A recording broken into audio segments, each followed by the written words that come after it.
En Ucrania los niños han pagado un alto precio durante la guerra. 219 menores han fallecido hasta la fecha, según la Fiscalía General ucraniana, y algunos hospitales infantiles han sido objeto de ataques. Tenemos reporte desde el hospital de Mykolaiv, afectado por los ataques rusos. Por segunda vez en 6 años, el líder supremo de los talibanes habló frente a los fieles en la ciudad de Kandahar, en el sur de Afganistán, mientras celebraban el Eid al-Fitr, o la ruptura del ayuno luego del mes sagrado del Ramadán.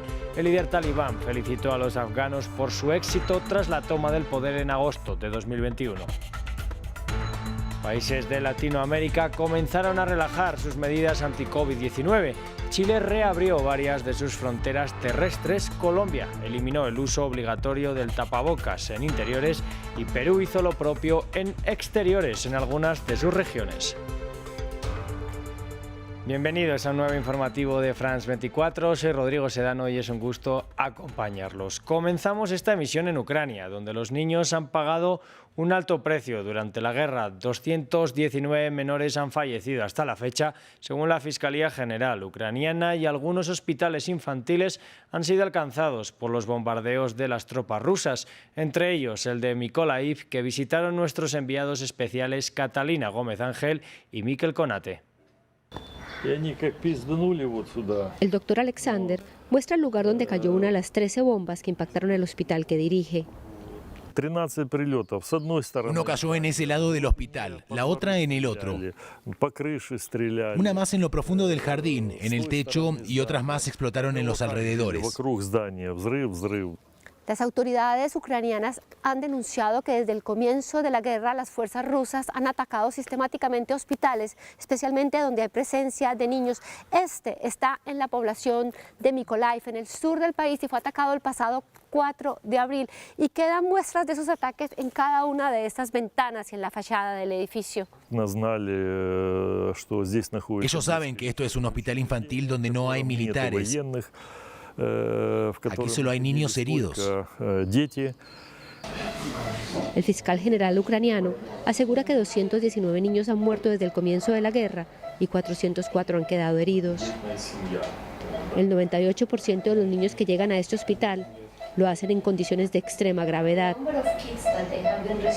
Los doctores dicen que al menos 30 niños han llegado al hospital heridos por ataques de las fuerzas rusas, pero también nos dicen que no solamente tiene que ver con ataques específicos, que la guerra ha pasado a permearlo todo, que el estrés de la sociedad es bastante grande. Por ejemplo, este pequeño que está aquí al lado está quemado, su casa se incendió, viene de una familia numerosa y los niños están tan estresados que muchas veces hacen cosas inesperadas. Y este otro joven que está a mis espaldas iba en una moto muy rápido y se accidentó. La vida no solamente ha cambiado para los niños, sino también para el personal médico. Muchos de ellos viven permanentemente en el hospital. Lo más difícil es cuando los niños llegan heridos de muerte y no se les puede salvar la vida. Para doctores como Julia, es difícil manejar el dolor que se ha ido acumulando con el paso de los días. Una selección de 8 jóvenes atletas ucranianos que escaparon de Ucrania por la guerra para ir a Albania se niega a dejar que la angustia y la ansiedad de su país natal afecten a su éxito deportivo mientras intensifican su entrenamiento para llevar el orgullo a Ucrania. El viaje fue financiado por el Comité Olímpico Ucraniano y el gobierno local de Albania. En el Basán se ha hecho cargo de todo, desde el alojamiento hasta el transporte y la seguridad. Volvemos la mirada hacia la comunidad musulmana que el 1 de mayo vivió el final del mes sagrado del Ramadán. En Marruecos, desde la mezquita de los Oudayas en Rabat, miembros del Ministerio de Asuntos Islámicos observaron la caída del sol y la salida de la luna creciente que marca el inicio de la fiesta de la Eid al-Fitr, o de la ruptura del ayuno y del Shawwal, el 10º mes del calendario lunar islámico. En Indonesia, el país con mayor número de musulmanes del mundo, los fieles celebraron el Eid con rezos multitudinarios. En Afganistán se celebró por primera vez esta fiesta desde la llegada de los talibanes al poder.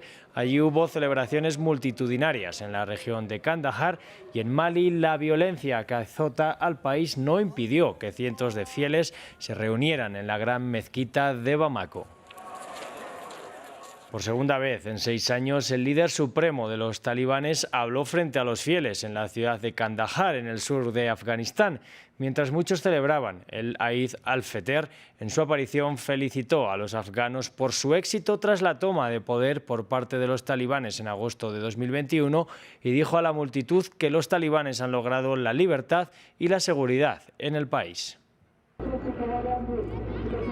En un momento raro e inesperado, el líder supremo de Afganistán habló en la mezquita de Edgad el último día del Ramadán. Durante su discurso, se mantuvo de espaldas a la multitud. Las autoridades prohibieron las grabaciones y que los periodistas se acercaran a él.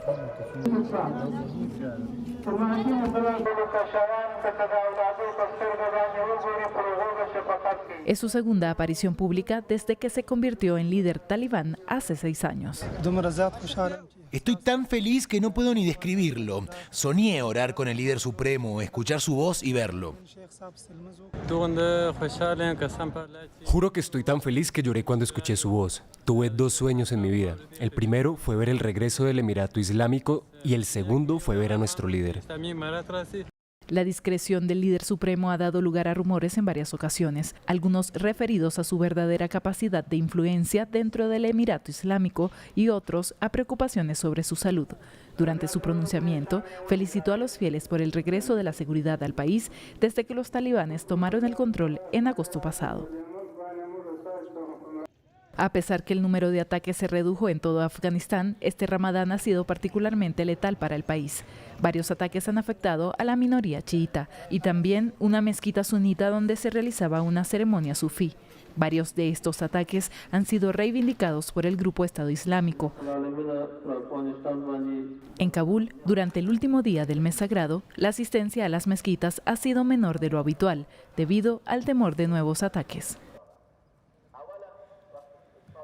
El jefe de la Junta Militar que dirige Guinea-Conakry tras el golpe de Estado de 2021 propuso una transición de 3 años y 3 meses para entregar el poder a un gobierno civil. El coronel Mamadi Doumbouya, que dirige la Junta Militar, aseguró que se trata de una propuesta consensuada que aún debe ser aprobada por el Consejo Nacional de la Transición, un parlamento provisional compuesto por 81 miembros de partidos políticos, grupos de la sociedad civil, sindicatos, patronales y fuerzas de seguridad del país. Y acabamos con noticias de COVID-19 en la región de América Latina, donde varios países han relajado sus restricciones. En Chile fueron reabiertas la mayor parte de las fronteras terrestres cerradas desde abril de 2021. En Colombia, desde este 1 de mayo, dejó de ser obligatorio el uso del tapabocas en interiores en lugares donde el 70% de la población esté ya vacunada y al menos el 40% tenga la dosis de refuerzo. En Perú, las provincias de Ica, Callao, Ancash, Lima Metropolitana y Lima vivieron su primer día sin tapabocas en las calles desde que comenzara la pandemia. En este país, solamente las provincias con más del 80% de su población mayor de 60 años vacunada con la tercera dosis y más del 80% con la segunda en mayores de 12 años pueden aprovechar esta relajación de medidas. Anteriormente hablamos con Carlos Álvarez, médico, infectólogo y coordinador de estudios de COVID-19 de la Organización Mundial de la Salud para Colombia. Le pudimos preguntar en qué punto de la pandemia se encuentra la región y si podría ser el principio de su final. Bueno, creo que vamos en un punto en el que se ha estabilizado la circulación del virus en la región. Eso significa que estamos teniendo una baja transmisión. Obviamente no es que el virus se haya ido, sino que sencillamente al tener un número importante de personas que ya se han vacunado y que adicionalmente también pueden haberse recuperado de COVID-19, pues hace que en esta región tengamos lo que estamos cerca a una inmunidad poblacional. Pues estamos hablando de empezar a pasar a una fase diferente y eso podría ser el comienzo de lo que se llama técnicamente una fase endémica, que si bien es cierto, hay que decir que en esta fase se estabiliza la circulación del virus, no significa que no puedan haber picos epidémicos, pero ya de una manera más controlada que no van a sobrepasar el sistema sanitario. Hasta aquí este repaso informativo. Sigan conectados a France 24.